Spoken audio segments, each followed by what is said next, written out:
পাহাড়ের ভিতরে দেখেন কি সুন্দর তাজা সবুজ শ্যামল গাছ।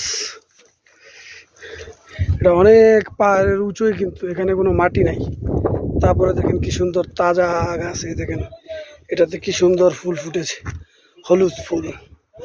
যারা যারা হলুদ ফুলের ভালোবাসা চান তাইলে আমার এই কমেন্ট বক্সে সাপোর্ট করেন, অবশ্যই ফুলের ভালোবাসা পাবেন। এই যে দেখেন কি সুন্দর সবুজ গাছ পাহাড়ের উপরে, যেখানে মাটির কোনো চিহ্নই নাই। দেখছেন কি সুন্দর সবুজ গাছ। এই যে দেখেন, এই যে বিশ্বাস করেন, এই যে দেখেন কি সুন্দর পাহাড় দেখছেন, এই দেখেন কি সুন্দর সবুজ গাছ। বিশ্বাস করলেন না? এই যে দেখেন, আরো দেখেন, দেখেন কত উঁচুতে আছি আমি।